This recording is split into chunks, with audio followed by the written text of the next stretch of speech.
When I initially set out writing this script, I was planning on doing two versions. One that covers what changes for fans of 5th edition, and another that covers everything from the ground up for novices. But then I realized that many of the changes hinge on a lot of minutia changing, and I can save everybody's time by just including both in one video. If you're somehow out of the loop of what Shadowrun is, the quick and dirty answer is that it's a cyberpunk setting. Corporations replace the rule of law, but what makes it unique is that magic is real, which only further complicates life in the Sixth World. Somebody could spend hours explaining the intricacies of the lore of Shadowrun, but lore isn't what I usually dig into. Either way, whether you're coming in from 5th edition or earlier, or completely new, here's Shadowrun Sixth World, Basics in Character Creation.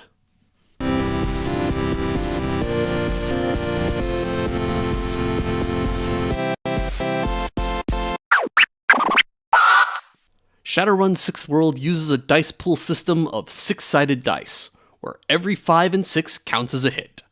The more hits, the better the roll. Additionally, anytime half your dice rolled show 1, that'll turn a successful roll into a glitch, where you still succeed, but you're somehow inconvenienced. You opened a locked door, but now your picks are bent out of shape. Meanwhile, if your roll failed and you glitched, it becomes a critical glitch, where not only did you fail, but things go from bad to worse. Not only did you not open the door, but somebody just happened to come around the corner and saw you hunched over it, swearing under your breath. Characters also have edge points that can be used to modify dice rolls in some way. And the list is rather long, but they range from re-rolling and rolling additional dice to causing opponents to have 2 counts towards glitches on their rolls. There is also certain situations where you'll need to roll what's called a wild die, one that is meant to be slightly different from the others you're rolling. It's worth 3 hits if it lands on 5 or 6, but a 1 on the wild die cancels out all 5s that you roll. Rolls in Shadowrun Sixth World come in roughly 3 types: simple, contested, and extended. Most dice pools in Shadowrun Sixth World are assembled by adding together one of your attributes with one of your skills, and rolling that many dice. 5s and 6s count as hits, and half your dice pool's 1s makes it a glitch. Simple is, as the name implies, the simplest. You need a certain number of hits called the threshold, which represents how difficult the task is. Contested is 2 people rolling off against each other, sometimes using different skills and attributes, sometimes using the same, depending on the situation. This one is relatively easy as well. Whoever gets more hits wins. Extended tests are a little bit more complicated though. In an extended test, each roll represents working a certain amount of time at a task, and you're trying to get a certain number of hits across numerous rolls. However, each additional roll you make reduces your dice pool by 1. So if you start an extended roll with 6 dice, your second roll will have 5, your third will have 4. And you can keep going until you either get enough successes or you run out of dice to roll. Regarding character creation, Shadowrun Sixth World uses what's called the priority system, where you assign letters A to E to various aspects of your character. These categories are your metatype, your attributes, your skills, magic or resonance, and resources. Metatype determines what your character's max stats are, as well as a few other special abilities you'll have, such as elves having thermal vision or a troll's natural armor coming from their scaly skin. It also comes with adjustment points, which are used for either raising edge, magic, or resonance, or your metatype special attributes, the ones that go higher than 6. This is somewhat different from previous editions, since it's easier to play as a troll now, but there's much less innate benefit.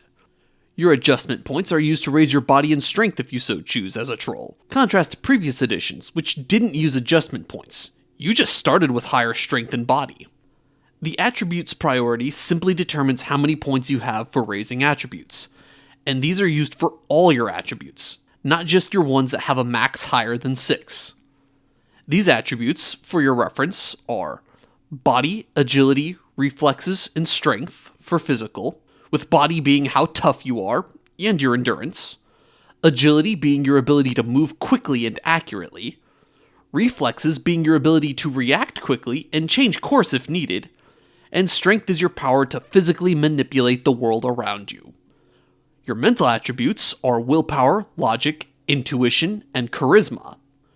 Willpower is your character's mental stamina, logic is your ability to think through problems, intuition is your instincts and unexplained insights, charisma is your ability to interact favorably with others.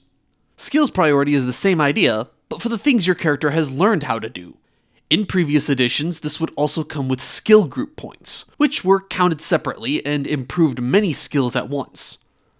However, Shadowrun Sixth World uses a more condensed list of skills, and thus, the only points it uses are for individual skills. The highest your skills can be at character creation is 6. Afterwards, the max is raised to 9. Magic or resonance rating is what decides if your character is able to cast spells, or if you're a technomancer, or if you're otherwise an ordinary person. This priority determines, well, your magic and resonance rating, stats for magic and being a technomancer. This rating also in turn determines how many spells you are allowed to start with. There's also numerous archetypes listed under this priority: Adept, Aspected Magician, Magician, Mystic Adept, and Technomancer. We'll go into more details on these in a later video, but just to give you an idea, Magician is kind of the standard. They cast spells, they summon spirits, and they even create magical objects. Aspected Magician is a step down. They can only do one of the 3 things that a magician can. The Adept has a different set of abilities available to them, known as Adept Powers. These only affect the Adept and are mostly passive abilities. Mystic Adept is a magician that also has Adept Powers, the best of both worlds, if you will. And finally, the Technomancer is a special case. They're characters that can interface with the Matrix without needing any devices. Sort of like a living computer that's able to connect to the internet with their brain. This, in addition to special powers that make them a literal computer wizard. To determine how many spells you start with as a magician, aspected magician, or technomancer, double the rating from your priorities, and that's how many spells you start with. Meanwhile, adepts have a number of power points equal to their magic rating to acquire adept powers. Mystic adepts are where things are a little bit more complicated. They first buy what adept powers they would like to have, like they were an adept. Afterwards, they double the amount of points that they did not spend on adept powers, and that's how much they get for acquiring spells. And finally, your resources priority is quite simply how much money you have at the start of the game to buy stuff with. Once you've selected your priorities, then you pick qualities for your character. You're allowed to pick a total of 6 of them, with positive qualities costing karma and negative qualities giving you karma back. You start with a total of 50 karma to spend as well, and anything you don't use on qualities can be used to improve other parts of your character, using the character advancement costs on page 68. Furthermore, if you take more negative qualities than positive, the amount of karma it can grant cannot be any higher than 20, meaning you can't start the game with more than 70 karma. Many of the positive qualities give you edge in specific situations, while negative qualities usually prevent you from gaining edge. And because it bears repeating, any karma you haven't spent at this point can be spent on increasing other aspects of your character later. As a rule, it's generally easier to build things up that you don't have much of than to further improve what you're already really good at. After you've acquired qualities and spent starting karma and new yen, all that's left is a few other finishing touches. Among them are contacts and knowledge and language skills. Contacts are non-player characters that your character knows who can give them information or do favors. You have a total of your charisma times 6 points for buying contacts, and each contact has 2 ratings you pay for separately. These are connection and loyalty. Connection is a measure of how much they're able to do for you, while loyalty is how willing they are to actually do those things. Somebody with a lot of connections but no loyalty can get a lot done, just not for you. Meanwhile, somebody loyal but with no connections will do anything they can for you, which is probably just not telling the cops where they last saw you. The amount of knowledge skills your character has is equal to their logic, plus they gain one native language. Knowledge skills are unranked and influence what kind of information your character might find when they're out scoping things based on the things that they know about. It's an open-ended list that can include anything from weapons manufacturers, meta-type subcultures, chemistry, any other kind of science, or just anything someone can become inexplicably obsessed about. Last, there's a few other calculations you need to make before your character is considered complete. First, your condition monitors. These are detailed on page 38. Your physical condition is equal to half of your body plus 8, and your stun condition is equal to your willpower divided by 2, and then you add 8 to that number. These are measures of your character's ability to take physical damage as well as to withstand pain and shock that's otherwise not going to cause lasting damage. You also have a few ratings for attribute-only tests. Most roles in Shadowrun, as I said earlier, are an attribute plus a skill. These are some of the exceptions. Composure, which is equal to your character's willpower and charisma, which is your ability to not freak out and not reveal what you're thinking. Judge intentions, which is based off of your willpower and intuition, and it's used against composure to figure out what somebody is thinking. Memory, which is your ability to remember things. And lift and carry, which is based off of your body and willpower. Let's round this video off with an example that codifies all the rules Shadowrun 6th Edition uses, a round of combat. According to the chart, there's 5 steps to a combat turn. While the stylization might make it look like some of these steps are frivolous or given, you should still follow them. Let me show you why. The first step is to form your dice pools. This is simple enough. Stat and skill for your weapon for the attacker, reaction and intuition for the defender. Distribute edge. This is where it gets tricky. Compare the weapon rating of the attacker to the defender's armor and body rating.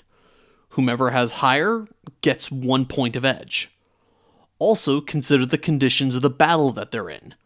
If there's a clear advantage because of the situation, that side will get an edge. If 2 dudes are punching each other's lights out and one is knocked onto the ground, that's going to mean a point of edge to the one still standing up. Last, check any qualities that would give or take edge. These are too numerous for me to list. Next, you roll dice and spend edge. First, both sides spend edge for pre-roll effects. Then they roll their dice. Any 5s or 6s count as hits, and if half of one side's pool comes up as 1s, that makes their roll a glitch or a critical glitch, depending on if it succeeded or failed. If the attacker rolled more than the defender, the attacker hits, and ties will go to the attacker. In the case of a miss, you stop and move on to the next turn. Otherwise, subtract the amount of hits for the defender from the hits of the attacker. This is the net hits and will be needed in the next step, which is soak damage. Add the number of net hits from the last step to the damage rating of the weapon. Then the attacker rolls their body, with each hit on the body roll reducing the damage that will be dealt. And the final step is apply damage. And to do this, you simply check off boxes on the correct condition monitor based on the weapon being used. And if you do at least 1 point of damage, either physical or stun, you can apply any secondary effects from the weapon, such as stunning or igniting enemies on fire. And last, my final thoughts. Starting with the good, one thing I have to say that is good about Shadowrun Sixth World is that they cut down the size of the rulebook. Instead of weighing in about 500 pages like 5th edition did, and it's all being pretty much rules, Shadowrun Sixth World is now closer to about 300. They also cut out a lot of the incredibly specific rules and details that Shadowrun has become known for, partially anyways. There's still a lot of customization that goes into weaponry, but not so many stats for different weapons. Also absent is limits, the hard cap on how many hits you can have on a roll that 5th edition used. Much of the rules seem to have been trimmed down between 5th and 6th edition, which is definitely a step you want to take if you're trying to streamline a game. Less rules, less steps to accomplish things, less calculations needed to be made. Less, in general, can really speed a game up. Plus, they kept the swaths of pre-made characters, so you can pick up and play or look at them to just kind of get an idea of what to aim for when making a character. The bad, though. The ways Edge works in Sixth World might be a step backward after they've already trimmed down things. It's given out regularly in a lot of specific situations, with its distribution being its own step in combat. Get some poker chips for this. With how quickly your edge changes, you'll probably need them. It might play out well, since I have played other games that use fluctuating resources to great effect. But it's still a step that was added, which runs a little counter to the aim of streamlining. And returning for just a moment to absent elements, there's no summaries of character creation that I was able to find. Something I'll admit I've become somewhat spoiled by in the presence of other games. I like being able to lazily skim through a book to get all the mechanical details I need in just 1 or 2 pages. Another thing I think hurts Shadowrun Sixth World is that they mention attribute-only tests, mention there are several different kinds of these, but only give you 4.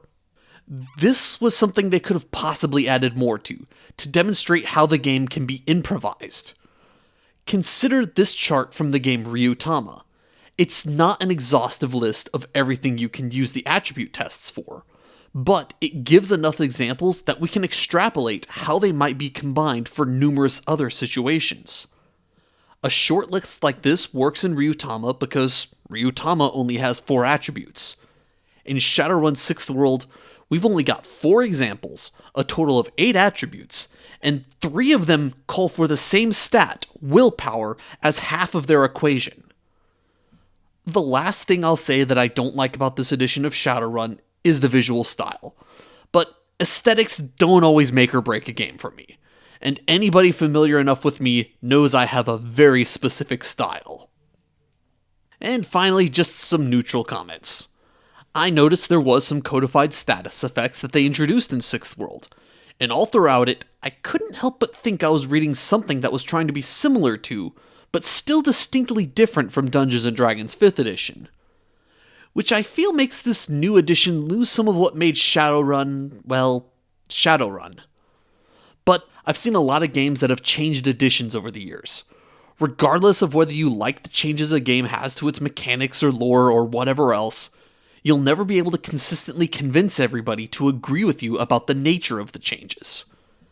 To illustrate what I mean, there are people to this day that are insistent that Dungeons & Dragons 3.5 is the best edition of Dungeons & Dragons. Meanwhile, others prefer 4th edition, and there's even a few holdouts like me who think 2nd edition is the best. The bottom line, though, is that while I may not like some of the changes between Shadowrun 5th and 6th edition, those changes may be what somebody else is looking for. So if I needlessly drag 6th edition through the mud, it's gonna needlessly antagonize some of you whomst would fall into this category. As for me, if I want that supernatural cyberpunk itch scratched, I'm going to spring for Tokyo Nova. Thanks for watching. If you found this video interesting or helpful, give me a thumbs up like. And if you want to know more about Shadowrun Sixth World, hit the subscribe button. I've got more plans to do more videos like this. Or you can dig through my other videos if you want to know more about other editions of Shadowrun, or other Cyberpunk games.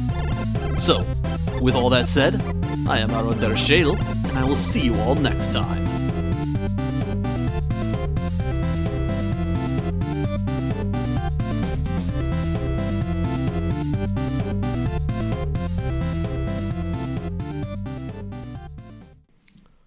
Still here? Okay, here's an added cut for you. Some questionable writing that I found about the setting. This is on page 127 at the start of the magic section. Then there are spirits that adopt meta-human appearances and demeanors because argle bargle, foofara, hey diddy, ho diddy, no one knows. Argle bargle, foofara, hey diddy, ho diddy, no one knows. Oh boy, I hate this edition of Shadowrun.